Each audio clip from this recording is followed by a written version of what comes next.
2015 के बहुचर्चित प्रकाश सिंह बेसन हत्या प्रकरण मामले में 5 लोगों को अकोला की अदालत ने रिहा कर दिया है।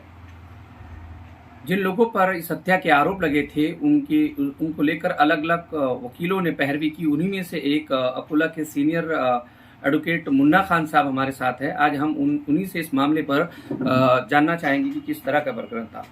सर, ये बताइए कि ये पूरा प्रकरण कब शुरू हुआ और किस तरह से इसको आपने देखा? सर, 2015 में अब्दुल सलाम को अटक किया गया और प्रकाश सिंह बिसेन का मर्डर के उन पे इल्ज़ामात लगाए गए थे और उनके साथ में 5-6 और दूसरे आरोपी को पकड़ा गया था।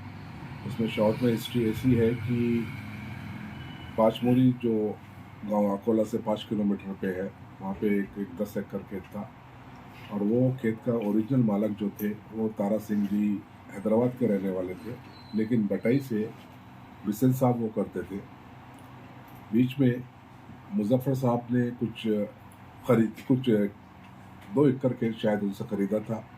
उस पर पुलिस का ऐसा कहना आया कि सलाम और उनके साथीदारों ने उस पर कब्ज़ा किया और कब्ज़ा हटाने के लिए जब बिसेन सिंह और मुजफ्फर खान वहाँ गए, इब्राहिम टाटा वगैरह ये लोग वहाँ गए, तो उनमें सलाम ने उनसे 10 लाख रुपए की डिमांड की और उस समय दूसरे आरोपी भी हाजिर थे। जब ये मामला नहीं सुलझा तो उनको धौंस दी गई। उसके बाद में 5-6 दिन के बाद में पुलिस का ऐसा कहना आया कि प्रकाश सिंह बिसेन अपने खेत में नीम के झाड़ के नीचे बैठे थे। उस समय एक वाइट कार से जो कि सलाम चला रहे थे और साथ में बिजू कुरिन और इलियास बैठे थे कार में, उन्होंने डैश मार के उनको ज़ख्मी किया। उसी ज़ख्मी हालत में डैश मार के वो चले वहीं छोड़ के चले गए और बाद में बिशन सिंह बेसन ने अपने दोस्त मुजफ्फर भाई को फ़ोन किया और फ़ोन पे वो वहाँ आए और वहाँ आए बाद उन्होंने उनको सिंघी हॉस्पिटल में लेके गया। सिंघी हॉस्पिटल में जब उनका इलाज शुरू था तब उनका मृतपूर्व बयान जिसको बोलते हैं ओरल ज़बानी, ये उनके रिश्तेदारों से उन्होंने बताया कि भाई उनको किस ढंग से मारा गया या उनको किस ढंग से कार की डेथ दी गई। उसके बाद में सलाम और उनके साथीदारों को पुलिस ने अरेस्ट किया। अरेस्ट किए बाद में ये केस पहले अकोला डिस्ट्रिक्ट एंड सेशन जज को मोकोका में इख्तियार न होने की वजह से पहले अमरावती चली है और अमरावती में उसके बहुत से गवाहदार का पुरावा रिकॉर्ड किया। उस समय वहाँ के नामांकित वकील वसीर मिर्जा साहब, परवेज़ हुसैन साहब वगैरह ये उसमें भी थे। उसके बाद में जब अकोला कोर्ट को उसका इख्तियार आ गए तो वो केस ट्रांसफ़र होकर अकोला आई।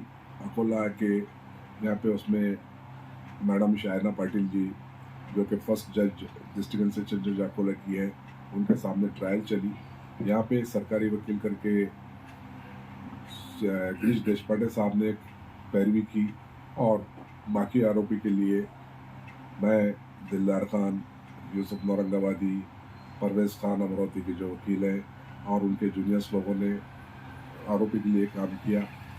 इस यहाँ पे आए बाद में शायना पाटिल जी ने 5-6 विटनेसेस का। सर, इसमें ये जानना चाहेंगे कि जिस पहले 307 का केस लगा, फिर 302 का केस लगा, उसके बाद ये मकोका की तरफ गया, तो ये ऐसा किस तरह से मतलब कानूनी नज़रिए से उसके अंदर क्यों चेंजेस आए उसमें चेंजेस की वजह यह है कि एक तो पहले 307 में गुना रजिस्टर हुआ, लेकिन बाद में एफआईआर जो कि रिपोर्ट जो दी गई थी राम पावर करके, जो उनका बिसेन साहब का जो ये था चौकीदार था, उसने रिपोर्ट दी थी और उसके बाद में उनकी मौत हो जाने की वजह से, बिसेन साहब की मौत हो जाने की वजह से वो 302 में कन्वर्ट हो गया।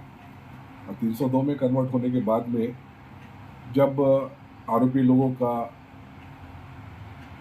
माजी देखा गया तो उसमें पुलिस को ऐसा उचित लगा कि भाई इन लोगों पे बाकी केसेस भी है, ये सब आरोपी लोग एक सिंडिकेट करके काम करते हैं और इनका ये कंटिन्यूइंग ऑफेंस है, यानी सिलसिलावार ऑफेंस है।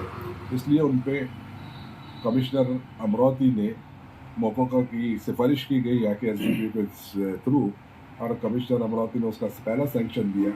उसके बाद में दूसरा सैंक्शन बॉम्बे से आया और उस ढंग से मोकोका इन पे लगाया गया।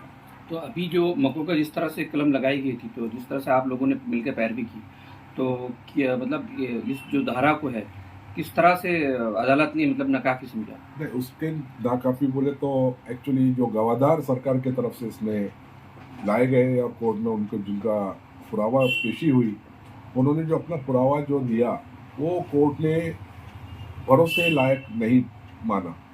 कोर्ट का कहना ऐसा है कि भाई जब जैसा कि उनका मरने से पहले का जो बयान है, मरने के पहले के बयान में डॉक्टर सिंघी का ऐसा पुरावा रिकॉर्ड पे आ चुका था कि वो कुछ बोलने के हालत में ही नहीं थे। तो बाद में जो गवादार ये बोले कोर्ट में आके कि भाई उन्होंने हमको ऐसा ऐसा बताया, ये शायद कोर्ट ने नहीं माना। और दूसरे जो गवादार थे तो उनका भी पुरावा कोर्ट ने इस दर्जे तक के काबिल नहीं माना कि उनके बेसिस पे ये 5 जनों को सजा दी जाए। यही वजह बनी कि इन लोगों को बरी कर दिया गया बाइज्जत। आपसे बातचीत करने के लिए बहुत बहुत शुक्रिया सर।